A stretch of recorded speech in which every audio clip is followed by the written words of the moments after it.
Hello students, welcome to कुकोल। कुकोल पे आप सभी लोगों का बहुत बहुत स्वागत। आई होप आप सभी लोग बहुत अच्छे होंगे और अच्छे से पढ़ाई कर रहे होंगे। तो चलिए आज की बायोलॉजी क्लास शुरू करते हैं। और आज की जो बायोलॉजी क्लास है वो है क्लास 8 की first chapter, that is crop production and management.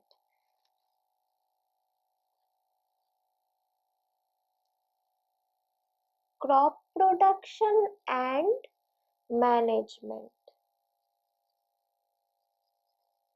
तो पहले आप लोग ये बताइए कि ये जो चैप्टर हम आज पढ़ने जा रहे हैं इसकी सिग्निफिकेंस क्या है, यानी कि ये हम क्यों पढ़े। ठीक है, तो आप सभी लोगों को जैसे ये पता ही होगा कि हमारी जो देश है वो है कृषि प्रधान देश। ठीक है, तो कृषि ही हम लोगों की जो मैक्सिमम जो पॉपुलेशन है, यानी कि टोटल जो जनसंख्या है हमारी भारत की, उसकी मैक्सिमम जो है वो इसी कृषि पे निर्भर है। ठीक है, और कृषि पे दिन प्रतिदिन बहुत डेवलप भी कर रहे हैं हमारे देश, है ना। तो इसीलिए हमें ये तो जानना ही होगा कि कैसे डेवलपमेंट हो रहा है कृषि का, क्या क्या इक्विपमेंट यूज हो रहा है और कैसे हम इसे और डेवलप कर सकते हैं। ठीक है, और भी हम लोगों को कभी ना कभी और ऐसा देखा ही होगा किसी पर्सन को, या फिर आप में से भी सभी को ना हो, किसी किसी को तो ये हॉबी है ही कि गार्डनिंग का शौक। ठीक है, तो जो लोग गार्डनिंग करते हैं उन लोगों को भी थोड़ी बहुत नॉलेज होनी चाहिए इन टॉपिक की। और मान लीजिए आप गार्डनिंग ना कर रही हो, पर आपके जो पेरेंट्स है, आपके जो मम्मी पापा है, उनको आपने देखा होगा कि किसी किसी के शौक है गार्डनिंग, तो वहां पे आप वेरियस स्टेप जो है वो देख पाते होंगे। इसी मतलब इसी इसी के जो गार्डनिंग है उसकी एक ब्रॉड वर्जन हम कह सकते हैं इस चैप्टर को। ठीक है, कैसे? मान लीजिए जो गार्डनिंग है, या फिर हम घर पे जो प्लांट पौधा उगाते हैं और उसके जिस तरह से केयर लेते हैं, उसी तरह से कुछ एडवांस वर्जन अप्लाई करके एक लार्ज फील्ड पे हम उसी प्लांट को, मतलब फूल पौधे नहीं, मतलब और भी हमें जिस चीज की जरूरत है उसे हम वहां उगाते हैं। ठीक है, एक लार्ज स्केल पे यानी कि लार्ज एरिया पे। और जब हम लार्ज एरिया पे किसी फसल की कल्टीवेशन करते हैं, यानी उसे कल्टीवेट करके लगाते हैं, उगाते हैं, और वो हमारी नेसेसिटी के लिए होता है, तो उसे हम कहते हैं क्रॉप प्रोडक्शन। अब आप कहेंगे कि नेसेसिटी किस बात की? देखिए, आप लोगों को ये तो पता ही होगा कि हमारी जो देश है उसकी पॉपुलेशन बहुत ज्यादा है। ठीक है, और हमें क्या चाहिए, मतलब लिविंग के लिए या फिर जिंदा रहने के लिए क्या चाहिए? एनर्जी। तो एनर्जी हमें कहाँ से मिलती है? सिंपल आंसर, खाने से। तो हम क्या खाते हैं इन जनरल हम खाते हैं, मान लो ये हमने छोटे जब थे, मतलब क्लास 6 और यहाँ पे हमने देखा था कि हम लोगों की जो खाने की कैटेगरी है वो कार्बोहाइड्रेट, प्रोटीन, फैट, ये सब है। ठीक है, तो इन सभी खाने की जो मतलब प्रोडक्शन होती है, इन सारे खाने को उगाने की जरूरत होती है इस लार्ज पॉपुलेशन के लिए। ठीक है, क्योंकि खाना तो सभी को पड़ता है, और इसी खाने के जुगान करने के लिए हमें बहुत लार्ज एक एरिया पे इस फसल को उगाने की जरूरत है, और इसीलिए क्रॉप प्रोडक्शन बहुत जरूरी है। ठीक है, तो चलिए शुरू करते हैं आज की chapter crop production and management. यहाँ पे पहले ही आपको जानना पड़ेगा ये कि क्रॉप प्रोडक्शन एंड मैनेजमेंट जब हम कह रहे हैं तो क्रॉप क्या है। ठीक है, क्रॉप, व्हाट इज क्रॉप? ये ये जो है ये क्रॉप क्या है। ठीक है, तो एक बात आप जान लीजिए, क्रॉप है एक कल्टीवेटेड प्लांट। ठीक है, कल्टीवेटेड प्लांट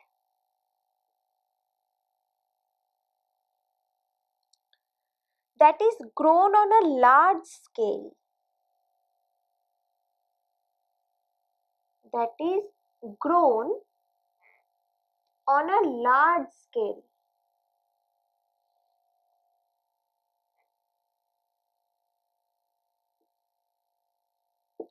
अब दो जो वर्ड है ये बहुत इंपॉर्टेंट है, एक तो कल्टीवेटेड प्लांट और दूसरा है लार्ज स्केल। ठीक है, अगर हम स्मॉल स्केल पे यानी कि स्मॉल एरिया पे इसी किसी भी प्लांट को उगाए, मान लीजिए हमें जो धान है वो हमें चाहिए, ठीक है, राइस के लिए, और हम लार्ज स्केल ना लेके हम अपनी ही जो मतलब घर है उस पे ही एक स्मॉल सा एरिया, बस शौक के लिए स्मॉल सा एरिया लेके वहां पे धान उगा रहे हैं, तो उसे हम कभी भी क्रॉप नहीं कह सकते, क्रॉप प्रोडक्शन नहीं कह सकते। क्यों? क्योंकि ये दो वर्ड बहुत इंपॉर्टेंट है, क्रॉप प्रोडक्शन और क्रॉप की जो डेफिनेशन है उसके लिए जो कल्टीवेटेड प्लांट होना चाहिए, यानी कि प्लांट को कल्टीवेशन करने की जरूरत है, और लार्ज स्केल पे ये होना चाहिए, यानी कि बहुत बड़ी जो एरिया है वो लेके ये होना चाहिए। तो ये हो गया हमारा क्रॉप। और सिंपल वर्ड पे अगर हम क्रॉप को समझे तो क्रॉप की जो मीनिंग है वो है फसल।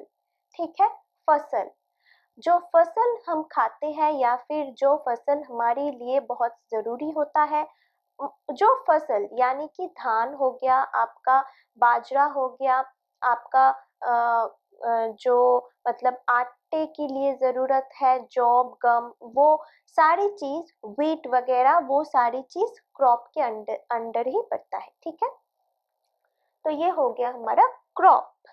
अब ये जो चीज होता है ना, यानी कि जो हम क्रॉप को प्रोड्यूस कर रहे हैं और मैनेज कर रहे हैं, ये सारी जो चीज है इसे हम एक चीज कहते हैं, इसे हम एक टर्म से डिफाइन करते हैं और वो है एग्रीकल्चर।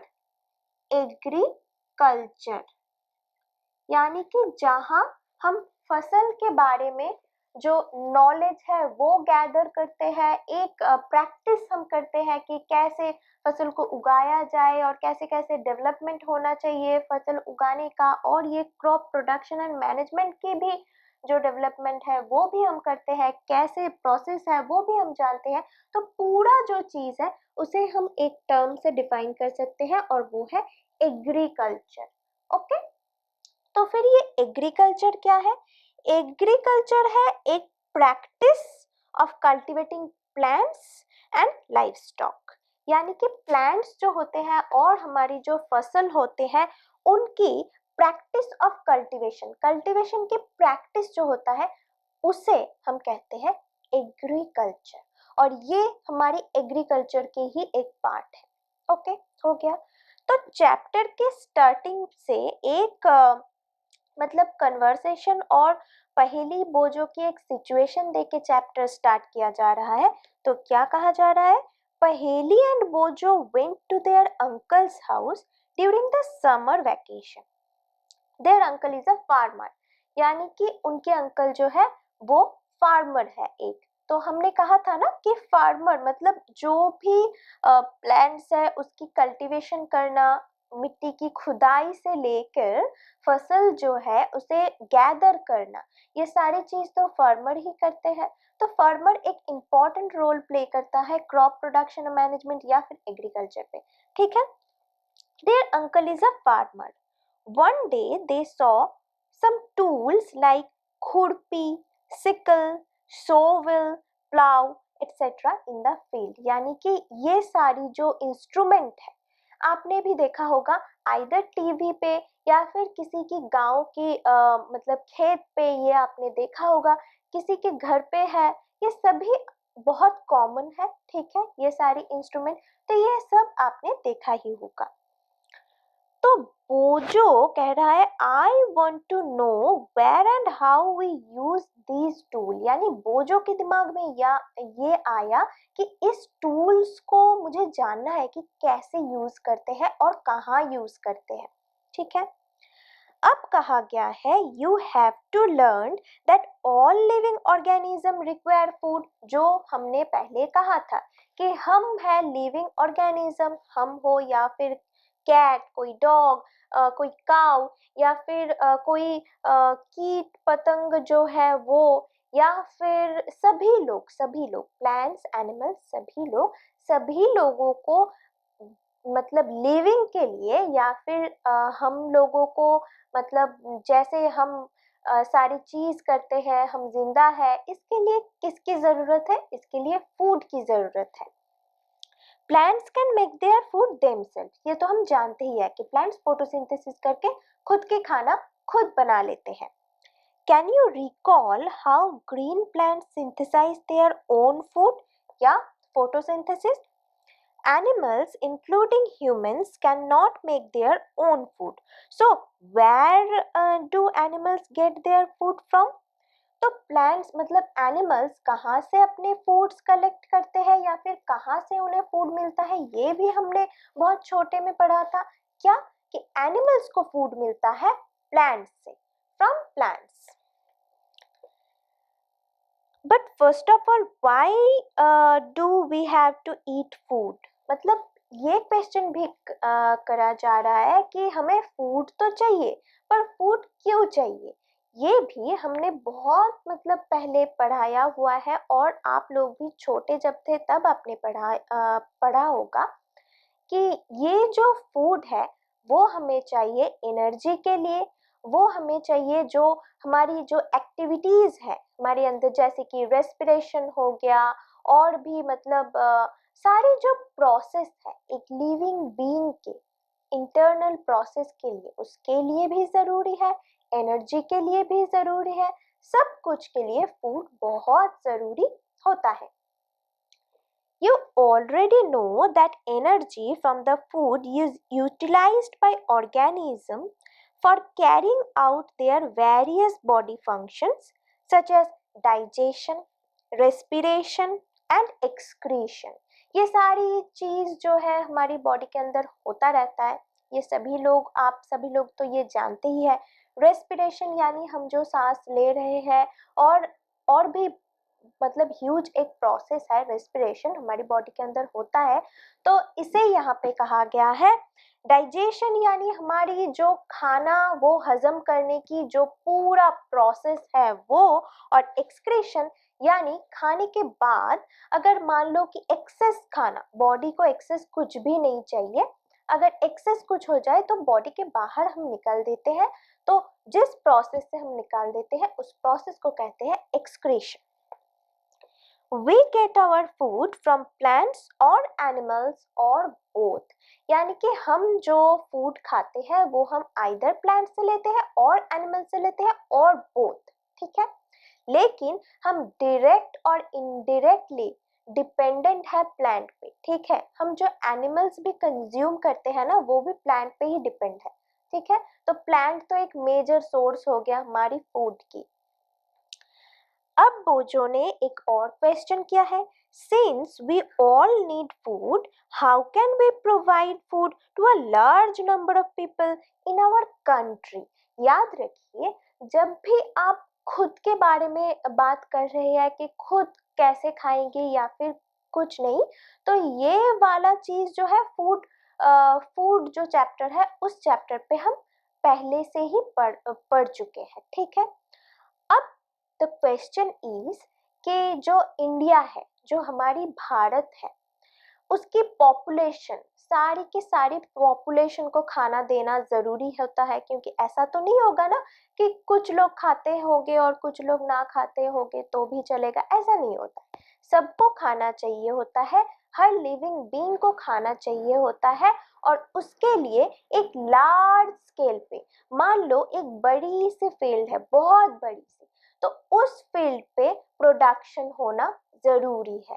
क्योंकि हम अगर कुछ टब पे फसल फलाए या फिर कोई सब्जी गार्डनिंग के शौक के लिए करे तो वो अलग, उससे तो सिर्फ एक जन की ही होगा या फिर ऐसा कुछ, लेकिन हमें तो चाहिए पूरे कंट्री के लिए, पूरे देश के लिए इसीलिए लार्ज फील्ड पे ये फसल उगाना जरूरी होता है और इसी फसल उगाने की भी बहुत सारे टेक्निक होता है और उसी टेक्निक और कौन सा इंस्ट्रूमेंट जरूरी होता है, ये सब कुछ हम इसी चैप्टर पे पढ़ेंगे। ओके ओके, तो पहेली कहती है food has to be produced on a large scale. जो मैंने पहले ही कहा था कि लार्ज स्केल ये जो वर्ड है ये बहुत जरूरी है और कल्टिवेटेड प्लांट ये बहुत जरूरी एक वर्ड है। In order to provide food for a large population, regular production, proper management and distribution is necessary। हम जब छोटी सी एरिया पे कुछ करते हैं तो उसके लिए क्या प्रिकॉशन लेना चाहिए, क्या प्रोटेक्शन लेना चाहिए और वगैरह वगैरह वो थोड़ी कम होती है, ठीक है। लेकिन हम अगर लार्ज प्रोडक्शन करें तो मैनेजमेंट बहुत ज़रूरी होता है, यही यहाँ पे कहा गया है। तो ये हो गया एक बेसिक कॉन्सेप्ट कि हम ये कैसे मतलब क्यों पढ़े, क्रॉप प्रोडक्शन हमारे लिए ज़रूरी क्यों है जानना और हमारी कंट्री के लिए क्या चाहिए और ये एक टेक्निक है जो हमें जाननी चाहिए